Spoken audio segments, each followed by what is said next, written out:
ஏன் விஜயை பற்றி சொன்னால் இவ்வளோ பயப்படுறீங்க? இல்லைண்ணே, ஃபஸ்ட்டு ஸ்டேஜில் முடிச்சு விட்றாதீங்கன்னு. எங்கே என்ன இன்ட்ரொடக்ஷன் கொடுக்குறது முன்னாடி ஓடி வந்தோம்னு நினச்சேன். ஏன்னா பிளாக் பண்டிகை 15 வருடங்களுக்கு முன்னாடி அப்படின்னாங்க. எனக்கெல்லாம் ஒரு 30 வருஷத்துக்கு முன்னாடி நான் குழந்தையாக இருக்கும்போதுன்னு சொல்லிடுவாங்களோன்னு பயந்துட்டேன்.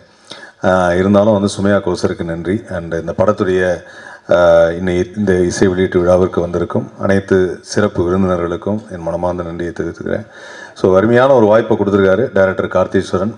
ஸோ ஒரு இயக்குனர், நடிகராக, அதே சமயத்தில் இதில் இன்னும் ஒரு படி மேலே போய் ஒரு டான்ஸராக வலம் வந்திருக்கிறார் கார்த்தி.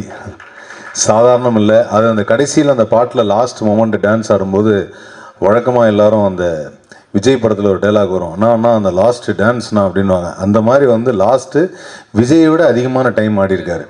ஸோ அதனால் இல்லை, ஏன் விஜயை பற்றி சொன்னால் இவ்வளோ பயப்படுறீங்க? இல்லைண்ணே, ஃபஸ்ட்டு ஸ்டேஜில் முடிச்சு விட்றாதீங்கன்னு. இல்லைங்க, அவர் இனிமேல் படம் நடிக்க மாட்டேன்னு சொல்லியிருக்காரு. அதனால் இனிமேல் அதை யார் காப்பாற்றுறது? நீங்கள் தான் நான் வந்து காப்பாற்றணும். இல்லை, துப்பாக்கி நிறைய கையில் மாறிடுச்சு, அதனால் இல்லை சொல்கிறேன் நான். ஏன்னா அருமையான டான்ஸ், இன்னும் சாதாரண கிடையாதுங்க. ஒரு இயக்குனர் டான்ஸ். ஐயோ சார், பாக்யராஜ் சார் கோச்சுக்காரி. நான் பாக்யராஜ் சார் இருக்கும்போது அதை வந்து நான் திரும்ப சொல்லி அவர் வந்து இது எதுக்கு என்னை பற்றி சொல்கிறீங்க அப்படின்றாருன்னா அதுவும் நம்ம யோசிக்க வேண்டியதான். ஆக்சுவலாக என்னென்னா எனக்கு ரொம்ப பிடித்தமான ஒரு விழாவாயிடுச்சு. ஏன்னா எனக்கு ரொம்ப மனசுக்கு பிடித்த ஒரு நபர், திரையுலகத்தில் இன்றைக்கி திரைக்கதையின் பிதா என்று சொல்லக்கூடிய ஒரு அற்புதமான மனிதர். மக்களுக்காக, மக்கள் ரசிக்கும்படி ஆடியன்ஸ் என்ன ஃபீல் பண்ணுவாங்கன்னு ஒவ்வொரு தடவையும் நான் அவர்கிட்ட நிறைய பேசும்போது அந்த வார்த்தையை கேட்டிருக்கேன். அப்படி ஆடியன்ஸ் என்ன நினைக்கிறாங்களோ அதை நம்ம கரெக்டாக கொடுக்கணுங்கிறத ஒரு அருமையான ஸ்க்ரீன் பிளே வச்சு பிரமாதமாக கொடுக்கக்கூடிய ஒரு மனிதர் தான் இயக்குனர் திரு கே பாக்யராஜ் அவர்கள். இந்த திரைப்படம் பொறுத்த வரைக்கும் வந்து நிர்வாகம் பொறுப்பில் வந்து இந்த கதையை வந்து கார்த்தீஸ்வரன் அவர்கள் சொல்லும் பொழுது இந்த இடத்தில் ஒரு முக்கியமான நபரை நான் அறிமுகப்படுத்துகிறேன். கலைமாமணி விருது பெற்ற சமீபத்தில் திரு நிகில் முருகன் அவர்கள்.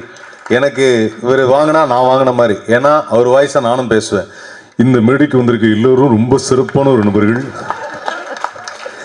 அதனால் வந்து நம்மளால் முடிஞ்சது கலைமாமணியோட அசோசியேட் இருக்கிறது. ஸோ இந்த திரைப்படம் பொறுத்த வரைக்கும் நிர்வாகம் பொறுப்பில் வந்து இந்த ஸ்கேம் பற்றி சொன்னார், பிளாக் பாண்டி சொன்னார், தன்னுடைய பணம் வந்து எப்படி போச்சு அப்படின்னு. அந்த மாதிரியான எந்த சம்பவமும் எனக்கு நடக்கவில்லை. காரணம், என் அக்கௌண்ட்டில் பணம் இல்லை. அதற்கு முன்பாகவே எனக்கு நாங்கள் வாங்கின லோனுக்கு நியாயமாகவே பணத்தை எடுத்துட்டாங்க. நானே வந்து அதுக்கே ரொம்ப வருத்தப்பட்டேன். எங்கே அநியாயமாக ஒருத்தன் வந்து எடுக்கிறது. அதனால் வந்து அந்த மாதிரி ஒரு ஸ்கேம் பற்றி சொல்லும்போது கார்த்தி வந்து இந்த கதையை சொல்கிறப்போ சூப்பராக இருந்தது. நாங்கள் 5 பேர், நான், கோதை, அதுக்கப்புறம் அர்ஜுன், அதுக்கப்புறம் வந்து அகல்யா, எல்லோரும் சேர்ந்து அதை பண்ணோம். அப்புறம் இந்த படத்தில் திடீர்னு வந்து வில்லன் நான் அறிமுகப்படுத்துகிறேன் அப்படின்னு சுமையா சொல்லும்போது, நாங்கள் தானே இந்த படத்தில் வில்லன், எல்லா படத்தையும் ஏமாற்றோம், யார் இது நமக்கு தெரியாமல் வில்லன் அப்படின்னு நினச்சேன். ஆனால் அப்புறம் தான் தெரிஞ்சது, ஓகே எங்களுக்கு ஒரு நெகட்டிவ் கேரக்டர் இருந்தது, அவர் தான் வில்லன் அப்படின்னு. ஸோ அந்த வகையில் அதுவும் அதே மாதிரி இந்த படத்தில் நாங்கள் ட்ரெய்லர் பார்த்த வரைக்கும், பாடல்கள் பார்த்த வரைக்கும், இந்த படத்துடைய டைரக்டர் எவ்வளோ முக்கியமோ அதே மாதிரி இந்த படத்துடைய எடிட்டர் சஜின் அவர்களுக்கு மனமார்ந்த வாழ்த்துக்களை தெரிவிச்சுக்கிறேன். சூப்பராக இருந்தது. ட்ரெய்லர் கட் பண்ண நல்லா இருந்தது, பாட்டும் செம்மையாக இருந்தது.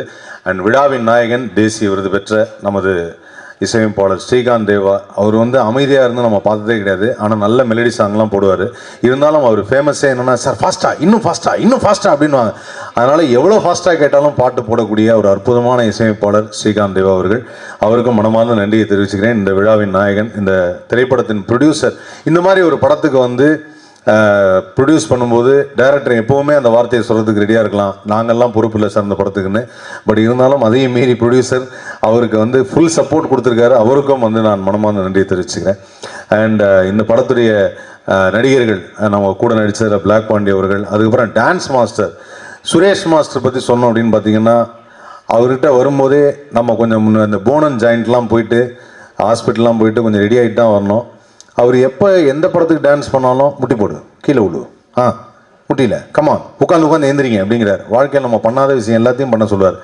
அப்படிப்பட்ட ஒரு டான்ஸ் மாஸ்டர் சூப்பராக பண்ணியிருக்காரு டான்ஸ்.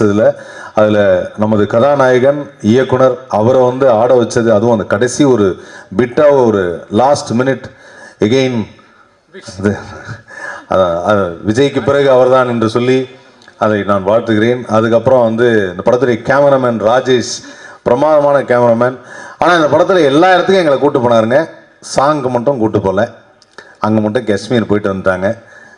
ஸோ அதனால் வந்து அந்த இடத்துக்கும் அங்கேயும் ஏதாவது ஸ்கேம் பண்ணுற மாதிரி காட்சி வச்சிட்டிங்கன்னா நாங்களும் வந்திருப்போம். பட் அங்கே வந்து நீங்கள் டூயேட்டுக்கு மட்டும் போயிருக்கீங்க. அதுதான் எங்களுக்கு ஒரு சின்ன வருத்தமாக இருந்தது. அதுக்கப்புறம் இந்த மேடையில் பேசும்பொழுது அங்கேயும் ஸ்கேம் இருக்குது, நான் மட்டும் போய் பண்ணிட்டு வந்துட்டேன், உங்களெல்லாம் கூப்பிடல. இது இது இயக்குனரின் சதி என்று தெரிகிறது. அவர் எங்களை அழைத்து செல்லாமல் அங்கே போய் தனியாக ஒரு ஸ்கேம் பண்ணியிருக்கார் அப்படின்னு. ஸோ அதனால் இந்த படம் மிகப்பெரிய வெற்றி அடையணும் அப்படிங்கிறது தான் எங்களுடைய ஆசை. காரணம் என்னென்னா இது ஒரு நல்ல மெசேஜ் தரும்.